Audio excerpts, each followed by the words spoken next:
Assalamualaikum warahmatullahi wabarakatuh. Bertemu lagi kawan-kawan dengan saya Yoyo Setiawan, NIM 211F10455. Pada kesempatan kali ini saya membawakan materi untuk ujian akhir semester pendidikan anak disabilitas tuna laras. Saya bawakan materi dengan tema penanganan anak tunalaras di Indonesia. Sebagaimana telah disebutkan di video materi sebelumnya, yaitu materi ujian tengah semester, maka pada kesempatan kali ini adalah video lanjutan ya, untuk menyambung materi sebelumnya ya, sehingga materi ini adalah materi terakhir untuk pendidikan anak tunalaras. Seperti teman-teman ketahui bahwa penderita tunalaras itu mengalami kesulitan belajar, kurangnya fokus ya, dan perhatian terhadap pelajaran. Nah, permasalahan yang wujud kasih sayang dan perhatian dari orang tua, guru, dan orang-orang di lingkungan sekitar anak tunalaras ya. Yang bisa dilakukan oleh masyarakat dalam hal ini ada beberapa faktor yang bisa dilakukan ya, untuk bisa melakukan terapi ya, pelayanan atau membimbing anak tunalaras sehingga bisa mempunyai kehidupan yang lebih baik. Yang pertama, nomor satu adalah pendidikan inklusif ya. Saya khusus untuk menyinggung pendidikan inklusif ini bukan dalam artian mengesampingkan sekolah luar biasa ya, tetapi kenapa dipilih pendidikan inklusif atau sekolah inklusif? Karena pada dasarnya anak dengan keterbatasan tunalaras hanya tampak di sisi perilaku ya, terlihat di sisi perilaku. Jadi kalau dari segi fisik ataupun tampilan badannya terlihat normal ya, sebagaimana anak pada umumnya ya. Sehingga anak dengan tunalaras secara fisik bisa mengikuti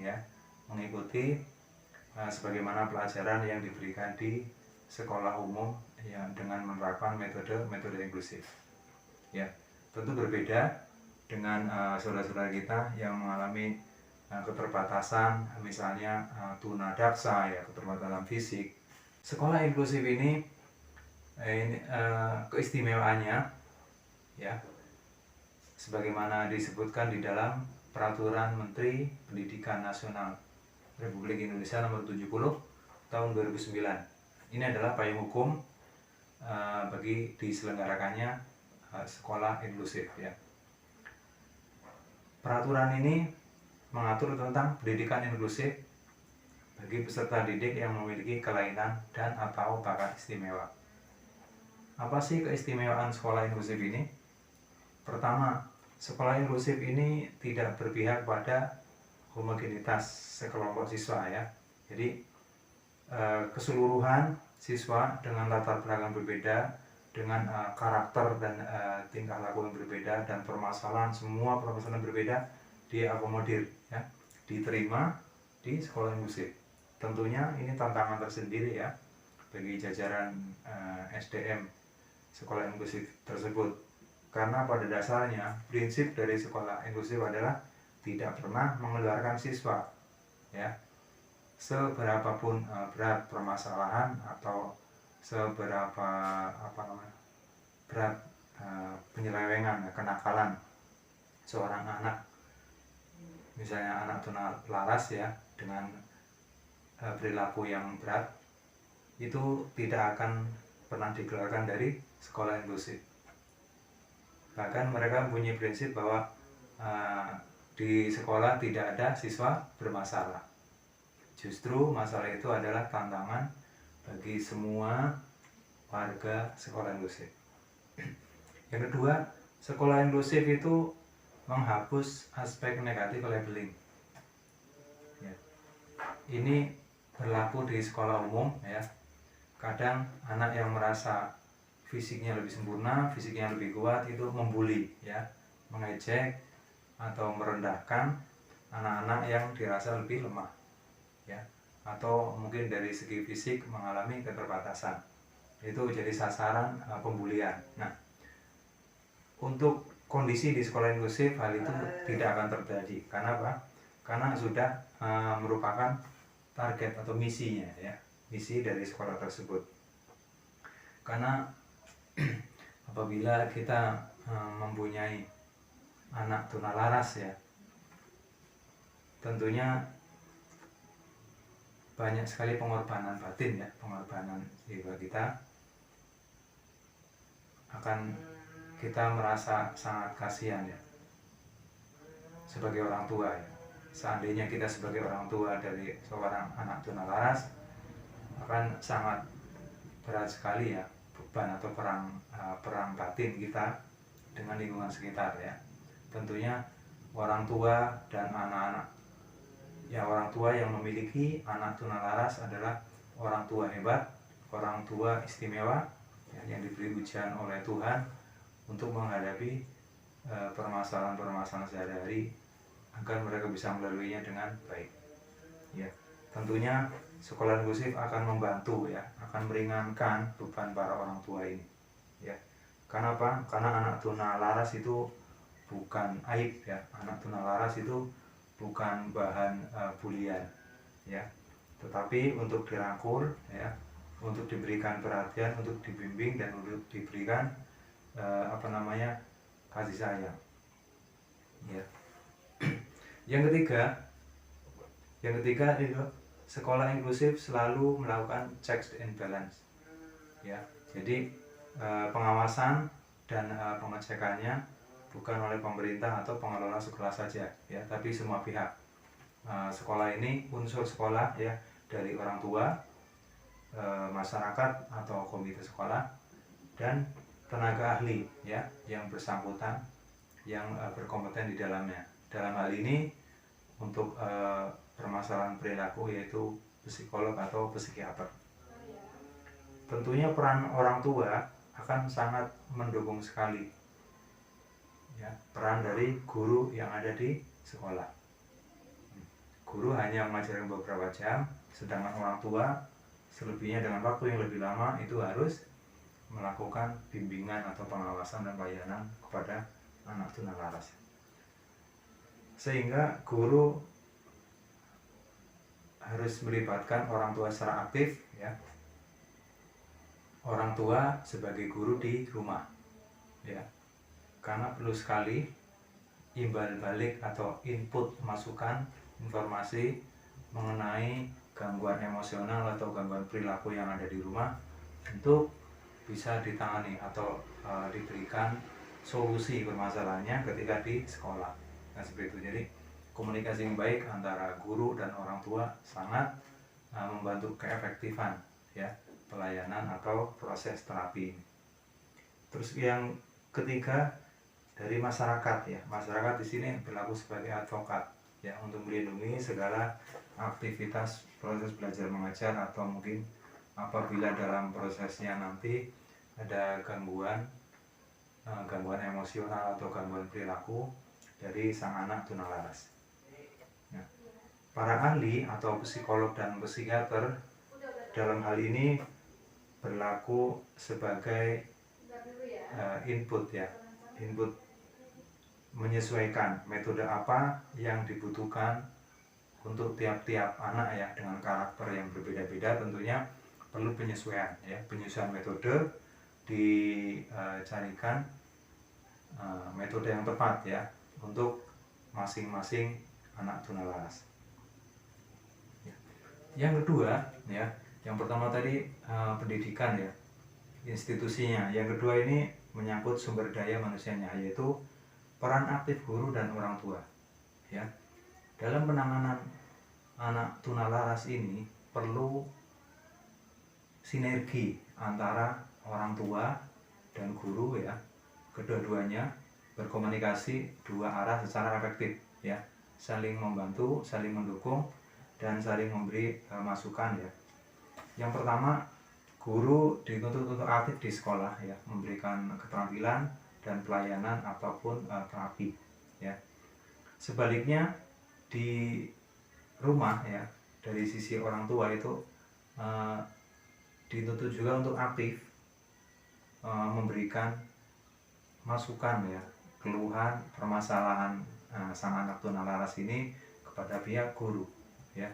Jadi dengan adanya kebersamaan dan kekompakan, akhirnya nanti diharapkan peran aktif ya dua pihak ini akan memberikan efek atau bimbingan yang efektif ya, yang efisien untuk sang anak tunalaras. Peran aktif orang tua di rumah sangat diharapkan. Karena apa? Karena jam belajar anak cuma beberapa jam ya, itu sangat pendek. Tentunya berbeda sekali dengan waktu yang anak tunalaras ini habiskan di rumah ya. Tentunya perhatian, kepedulian dan kasih sayang orang tua sangat dibutuhkan ya. Apabila mempunyai anak dengan kondisi fisik atau mental yang normal saja butuh kasih sayang dan perhatian, nah dengan anak kondisi berkebutuhan khusus tunalaras ini tentu lebih ya, lebih ekstra lagi sang orang tua memberikan perhatiannya ya. Terutama orang tua yang sibuk bekerja ya, ayahnya atau bapaknya bekerja di luar, ibu juga seorang wanita karir. Ini tantangan terberat ya bagi keluarga yang selalu sibuk. Tentunya harus cerdas membagi waktu. Ada haknya anak yang harus dipenuhi oleh kedua orang tua ya. Untuk anak ya harus ada waktunya, untuk bekerja juga ada waktunya. Tentunya komunikasi atau kesepakatan ya di dalam anggota keluarga, gimana caranya memberikan perhatian atau kepedulian dan kasih sayang ya, sehingga tidak ada pilih kasih ya, tidak ada yang merasa tidak adil gitu ya. Jadi keadilan ya, sesuai kebutuhan. Itu aja. Jadi mohon untuk orang tua yang memiliki anak berkebutuhan khusus tunalaras ya, harus ya insya Allah dengan kasih sayang dan perhatian yang tulus, sang anak bisa perlahan bisa merubah tingkah laku. Dalam Al-Quran surat Abasa ayat 1 hingga 4, Allah berfirman yang artinya, dia bermuka masam dan berpaling karena telah datang seorang tunanetra kepadanya. Tahukah kamu, barangkali ia ingin membersihkan dirinya dari dosa, atau dia ingin mendapatkan pengajaran, lalu pengajaran itu memberi manfaat kepadanya. Maha benar Allah dengan segala firman-Nya. Teman-teman, bahwasanya Allah menciptakan manusia mempunyai hak yang sama, begitupun dengan seorang disabilitas ya, anak berkebutuhan khusus, khususnya untuk anak tunalaras ini mempunyai hak yang sama juga ya, untuk mendapatkan pendidikan, untuk mendapatkan masa depan yang lebih cerah. Nah, penanganan dengan menggunakan metode agama ini, bahwasanya ya, metode pendekatan kepada anak tunalaras ini, yang pertama adalah pembiasaan sopan santun. Entah itu guru, orang tua, guru ngaji ya, pendakwah, dan semua orang ya yang dekat dengan dunia anak-anak, apalagi dengan dunia pendidikan, itu sudah selayaknya bisa memberikan pendidikan dengan memberikan pengalaman ya, mengajarkan dan memberikan teladan, contoh ya. 3 hal ini ya yang bisa diberikan sopan santun dalam kehidupan sehari-hari. Hubungan dengan orang tua ya, sopan santun hubungan dengan kebiasaan sopan santun untuk anak tunalaras dengan anak-anak usia yang lebih muda. Ada ya metodenya, pemberiannya. Tentunya tantangan ini istilahnya apa ya, pemberian materinya, mencontohkannya harus lebih tekun, lebih sabar, dan lebih apa? Karena untuk merubah pengaruh buruk ya yang sudah mendarah daging itu tentunya sangat susah. Nah, di sini peran aktif guru, orang tua ataupun guru ngaji ya, kesabaran mereka sangat dibutuhkan. Yang kedua, metodenya pembiasaan perilaku. Nah, kalau untuk tadi yang sopan santun itu berhubungan dengan lisan ya, dengan ucapan. Yang kedua, masalah perilaku dengan perbuatan. Perilaku yang baik adalah cerminan akhlak yang baik. Pembiasaan perilaku yang baik seperti ini, seperti nomor 1 tadi ya, semua pihak ya, guru, orang tua ataupun guru ngaji dan pendakwah itu memberikan contoh langsung ya perbuatan di depan mereka. Tentunya apabila contoh yang diberikan itu masih belum bisa istilahnya diterapkan oleh anak tunalaras ya, dari tiga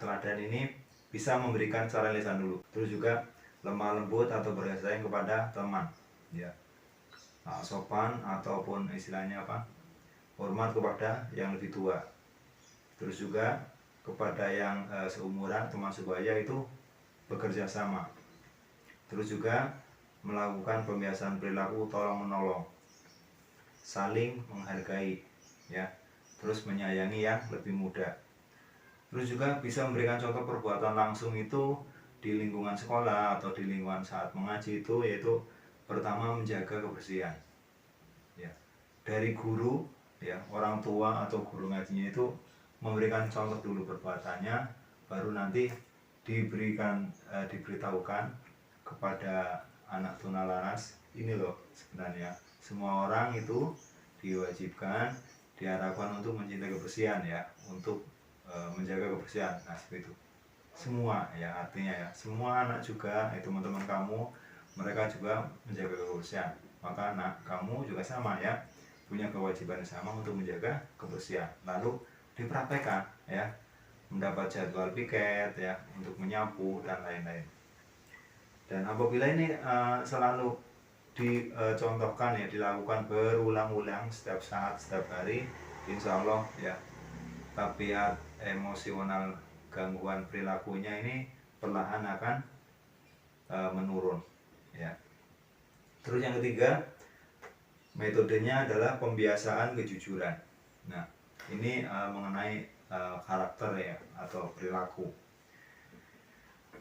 dimana kejujuran yang diharapkan adalah satu kondisi kesamaan antara ucapan, perbuatan, dan pikiran ya. Jadi perbuatan itu harus sama dengan apa yang diucapkan, apa yang di dalam hati ya.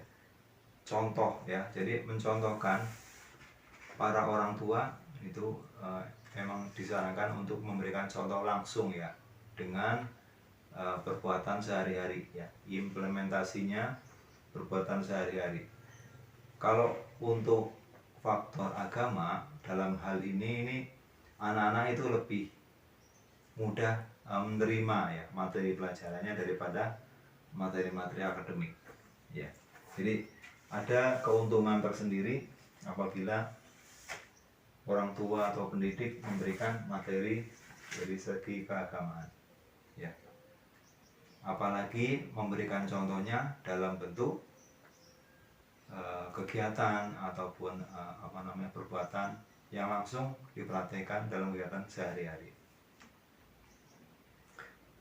Nah berikutnya ada metode yang lain ya yang bisa kawan-kawan berikan. Ini semua ya, dari orang tua ya, tadi guru ngaji juga bisa, atau orang-orang yang terdekat ya di seputar anak tunalaras. Metode berikutnya yaitu metode modifikasi perilaku. Apa itu modifikasi perilaku? Perilaku ya, atau secara kejiwaan psikologi itu menjadi tugas profesional seorang psikolog atau psikiater. Nah, Tugas psikiater atau psikolog tentunya hampir sama dengan guru ya, yang hanya memberikan terapi, materi-materi penanganan terapinya secara terbatas ya, hanya beberapa jam, sama seperti guru di sekolah ya. Jadi memberikan materi atau pelajaran di sekolah, seterusnya selebihnya menjadi tanggung jawab orang tua. Begitupun seperti itu ya, di dunia psikologi juga sama ya. Seorang psikolog juga hanya memberikan dengan waktu terbatas ya. Selebihnya tugas atau bantuan, dukungan dari orang tua atau orang-orang terdekat itu sangat mendukung efektivitas perawatan tunalaras ini ya. Itu dia namanya modifikasi perilaku. Jadi di mana suatu metode yang bisa ditiru ya, metodenya dari seorang psikolog atau psikiater oleh orang tua atau orang terdekat dari tunalaras itu untuk melakukan bimbingan atau arahan bisa merubah perilaku yang tidak baik. Nah, berikut kami berikan contohnya ya, contoh modifikasi perilaku. Yang pertama, bicaralah dengan anak ya. Ini yang paling utama, komunikasi ya. Bahasa umumnya komunikasi. Nah, komunikasi ini secara lisan ya, diharapkan nanti bisa masuk ke bicara dari hati ke hati. Nah, orang tua kalau insya Allah bisa mengambil hatinya ya, akan mudah ya, karena akan mudah menurut atas instruksi atau apa yang diinginkan oleh orang tua ya. Jadi komunikasi yang baik ya, komunikasi dari orang tua ke anak gitu, dari si anak tunalaras itu ke orang tua ya, apabila tepat ya, tepat sasarannya ya, tepat momennya ya, ini akan sangat efektif ya.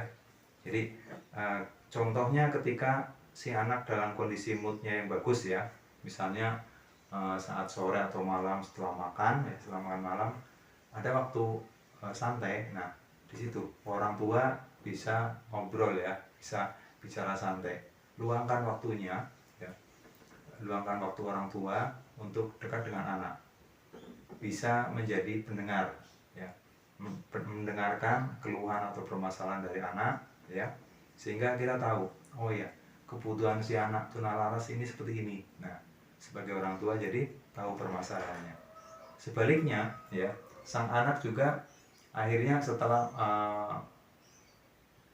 mencurahkan isi hatinya, kemudian orang tuanya memberikan komunikasi dua arah, akhirnya si anak itu tahu, oh ternyata orang tua saya atau orang terdekat saya menginginkan saya seperti ini. Nah, jadi poin pentingnya di sini adalah selalu sediakan waktu ya untuk bisa bicara dengan anak. Ya, saya tahu ya, teman-teman juga paham ya, apalagi misalnya sebagai orang tua yang sibuk bekerja di luar, ditambah juga apabila seorang ibu juga adalah juga seorang wanita karir ya, berada di luar rumah, tentunya sangat sibuk. Tapi bagaimanapun juga ya, bagaimanapun kondisi, anak adalah titipan dari Tuhan ya, amanah dari Allah yang harus dijaga haknya ya. Biarpun dia adalah seorang anak kebutuhan khusus, dia mempunyai hak yang sama ibu, bapak ibu. Jadi seorang anak tunalaras mempunyai hak yang sama untuk memperoleh hak perhatian, memperoleh kasih sayang yang sama juga. Apalagi dalam satu keluarga itu anak tunalaras adalah satu dari sekian banyak anak ya. Misalnya ada 2 atau 3 anak nomor 1 anak 2, nomor 3 itu seorang anak berkebutuhan khusus tunalaras. Nah, melakukan mereka secara adil ya, ada waktu yang sama untuk memperoleh kasih sayang. Terus yang kedua, modifikasi perilaku yang bisa dilakukan oleh orang tua adalah atasi berbagai gangguan ya. Atasilah berbagai gangguannya dari sang anak tunalaras ini, maka apa yang kita inginkan, apa yang kita harapkan mudah tercapai. Contohnya seperti ini, sang ibu menginginkan anaknya yang awalnya hanya bermalas-malasan atau hanya memegang HP kesehariannya sudah ketergantungan dengan media sosial ya. Nah, Maka orang tua itu harus tahu akar permasalahannya ya. Nah, oh, seperti ini, nah seperti itu. Oh, ternyata kalau anak ini saya ajak bicara atau saya minta uh, tugas untuk melakukan tugas seperti ini, dia alasannya lapar misalnya, alasannya capek, alasannya misalnya cemas atau tidak bisa atau bingung. Nah, ini hal-hal ini ya, akar masalah ini diselesaikan lebih dulu ya. Tugas kita menyelesaikan masalahnya dulu, baru nanti kita bisa memberikan instruksi ya, memberikan visi dan misi kita ya. Intinya kalau segala gangguan permasalahannya udah teratasi, insya Allah apa yang jadi targetnya bisa dengan mudah kita capai. Terus yang ketiga, memberi waktu rencana tindakan selanjutnya ya, dengan cara memberi hitungan mundur untuk transisinya ya. Ini untuk anak tunalaras ya dengan gangguan emosi, biasanya mereka pengennya tidak mau diatur misalnya, semaunya sendiri misalnya gitu kan. Jadi ketika anggota keluarga yang lain sudah terbiasa dengan agenda, terschedule ya, terjadwal ya semua acaranya, nah sang anak tunalaras ini tidak mau diatur seperti itu. Nah, perlahan ya orang tua bisa memberikan satu persatu instruksi yang intinya memberikan jadwal kepada dia ya. Seperti ini, anak tunalaras kita berikan instruksi pada mereka ketika waktu untuk berangkat sekolah udah dekat ya, sebentar lagi kita mau berangkat sekolah. Nah, ketika kondisinya sang anak tunalaras ini masih santai gitu, tidak mempersiapkan apa-apa, nah kita sebagai orang tua itu dengan lemah lembut ya, dengan kasih sayang memberikan instruksi, nak 5 menit lagi kita berangkat ke sekolah ya, ayo siapkan apa-apa ya untuk berangkat ke sekolah. Nah seperti itu. Jadi instruksi sederhana ya, berikan kepada anak tunalaras rencana tindakan selanjutnya ya. Jangan kita biarkan saja, pas nanti udah waktunya baru kita marah-marah ya, kita aja. Nah itu tidak seperti itu. Jadi alangkah baiknya kalau posisi sebelum pelaksanaan acara ataupun apa yang harus dikerjakan itu, sebelumnya kita ada persiapan, kita beritahukan rencananya ya, apa rencana tindakan kita selanjutnya, kita udah informasikan kepada sang anak. Yang keempat, biarkan anak untuk memiliki pilihan ya. Ini juga sama ya, kadang kan anak saking kita sayang ataupun saking kita cintanya kepada anak, sehingga anak tidak pernah diberikan kepercayaan untuk berpikir ya, tidak diberikan kepercayaan untuk memilih ya, atau kita tidak memberikan kepercayaan anak untuk mandiri. Nah ini berlebihan ya teman-teman. Jadi intinya anak kita berdayakan, kita maksimalkan, kita ajarkan kemandirian ya, untuk bisa belajar memikirkan dirinya sendiri ya, bukan untuk egois ya, tetapi untuk bisa minimal mengatur diri sendiri ya. Menambah tingkat kemandirian anak ya, keterampilan itu adalah soft skill ya, skill tersendiri di luar akademik ya, di sekolah. Nah jadi ketika contohnya ya, sang anak dalam kondisi malas-malasan, sang ibu atau orang tua bisa memberikan pilihan, mereka mengajak mereka untuk berpikir ya, berpikir, kemudian bisa mereka mengambil keputusan sendiri. Nah, ini yang bagus. Contohnya ketika udah sore hari sepulang sekolah, anak masih tetap asik dengan dunia telepon genggamnya. Nah sang ibu mengajak semacam berdiskusi dan memberikan pilihan ya, ayo nak, ini udah sore ya, kamu juga belum makan. Nah sekarang mau makan dulu ya, atau mau mandi dulu.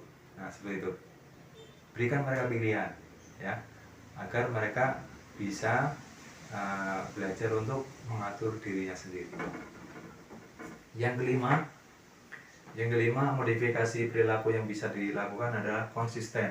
Nah, ini tidak kalah pentingnya orang tua ya dan seluruh anggota keluarga itu harus bahu-membahu mendukung, harus kompak ya dalam menangani satu permasalahan yang sama, masalah yang sama, harus menggunakan cara yang sama ya. Jangan berbeda-beda. Akhirnya apa? Perbedaan ini akan menimbulkan kebingungan ya. Akan menimbulkan kebingungan bagi sang anak tunalaras. Contohnya ya. Keluarga udah sepakat pola bangun tidur anak ya. Membantu membereskan tempat tidur, terus masuk ke kamar mandi ya, untuk mandi baru sarapan. Nah seperti itu. Jadi setiap hari seperti itu, polanya udah dibikin seperti itu. Lalu tiba-tiba ketika liburan ya, pola itu dirubah. Nah makanya anak tunalaras ini akan bingung. Nah jadi konsistensi ya, kekontinuan ya, keterus-menerusan itu harus dijaga ya. Semua anggota keluarga itu harus saling mengingatkan ya, terjadwal. Misalnya kita tadi saya sebutkan bahwa jadwal di pagi hari seorang anak tunalaras itu seperti ini ya. Bisa diterapkan untuk kegiatan yang lain ya. Siang seperti apa, sore seperti apa, malam seperti apa, itu. Jadi semuanya terjadwal ya. Dengan konsisten setiap hari, insya Allah perilaku anak perilaku yang lebih teratur. Yang keenam ya, ini tindakan dari orang tua ya. Yang keenam yaitu dicoba untuk tidak beraksi berlebihan ya. Reaksi kita ya terhadap tindakan atau perilaku anak tunalaras itu seyogianya tidak memberikan reaksi yang berlebihan.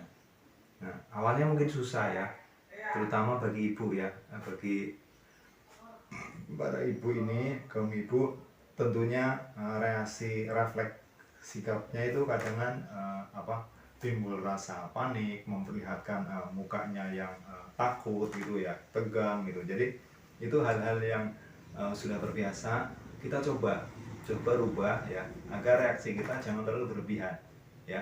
Misalnya sang anak mempunyai perilaku yang kurang baik ya, mengganggu anak tetangga gitu ya. Tahu-tahu pulang ya dia nangis, dan kita juga mendengar anak tetangga tadi misalnya dia nangis juga ya, jadi dua-duanya nangis. Apa reaksi kita? Jadi reaksi berlebihan akan menimbulkan ekses negatif juga. Jadi apa? Bersikaplah secara apa adanya ya, secara normal ya. Hilangkan yang nantinya berpotensi menimbulkan pola pikir negatif ya bagi sang anak tunalaras. Dan selanjutnya yang ketujuh, bersikap positif tentang hal-hal yang baik. Apa maksudnya? Bahwasanya kita diharapkan untuk memberitahu anak ya, ketika orang tua senang dengan sesuatu yang telah ia lakukan ya. Ini hampir sama dengan poin nomor 1 tadi ya, komunikasi ya. Kita beritahu ya, ini loh nak, ibu atau bapak itu senang ya kamu berbuat seperti ini. Nah seperti itu. Jadi tidak semua anak ya langsung memahami ya tindakan ibu atau ayah seperti ini gitu kan ya. Oh tindakan saya seperti ini, oh ibu senang nih gitu. Enggak semua anak tahu hal itu. Jadi apa? Bahwasanya kita suka loh ya dengan sikap atau perbuatan si anak ini. Nah itu ya. Nah saya suka ya, saya senang loh nak kamu berbuat seperti ini gitu. Jadi ketika anak melakukan perbuatan yang baik, yang kedua kita berikan juga pelukan ataupun senyuman. Nah seperti itu. Jadi kita tulus memberikan penghargaan, apresiasi atas perbuatan baik sang anak. Nah lama-kelamaan ya, dengan kita memberikan perhatian seperti itu kepada sang anak, perilaku yang aneh ya, kenakalannya mudah-mudahan secara bertahap akan hilang. Yang berikutnya ini yang lebih ya. Ini masih ada hubungannya dengan nomor 7 tadi, yaitu nomor 8, tawarkan hadiah. Ya, ini masih ada hubungannya sangat erat sekali. Jadi kalau kita merasa, oh ternyata anak saya yang tunalaras ini ada perubahan ya, jadi semakin hari perilakunya semakin baik. Nah, tidak ada salahnya Bapak Ibu bisa memberikan hadiah. Ya, kita apresiasi, kita berikan penghargaan kepada mereka dalam bentuk hadiah. Tidak harus yang mahal ya, tapi satu bentuk perhatian. Jadi apa? Sang anak itu melihat pasti bukan dari harganya ya. Oh ini saya dikasih hadiah mahal, bukan. Tapi mereka melihat, oh ya, bapak saya perhatian ya, oh bapak saya ternyata sayang sama ya. Ternyata ibu saya ternyata ya, sayang sama saya. Nah seperti itu. Jadi Pak, kita akan merubah pola pikir mereka, merubah perilaku mereka secara perlahan dengan hadiah. Dan ini juga sudah dicontohkan dari zaman dahulu oleh Rasulullah ya, bahwa untuk melembutkan hati seorang ya, apalagi melembutkan hati anak ya, sangat bagus ya memberikan hadiah. Ini akan memberikan bisa jadi nanti ke depan sang anak tunalaras itu akan meniru ya, akan meniru perbuatan kita yang kita contohkan. Jadi sang anak itu bisa meniru. Terus yang terakhir, nah ini yang tidak kalah pentingnya, yaitu menghindari memukul ya, menghindari kekerasan kepada anak ya. Apapun kondisinya, apabila kita dalam kondisinya emosi memuncak ya, dalam kondisi marah gitu ya, kadang mungkin kita sampai lepas kontrol ya, sampai istilahnya mungkin memukul dan lain sebagainya ya. Coba ya, mulai sekarang hindarkan itu. Orang-orang yang temperamental ya, kaum laki-laki ini kadang mereka beralasan, saya lagi hilap, karena mereka sangat peka sekali untuk mencontoh ya. Apabila kondisi mereka di mata kita emang salah gitu kan ya, jadi cara mengingatkannya bukan dengan kekerasan, dengan pemukulan, sama sekali tidak boleh. Karena apa? Tanpa kita sadari ya, perbuatan kita ya yang spontanitas dalam kondisi kita hilaf gitu kan, itu akan ditiru.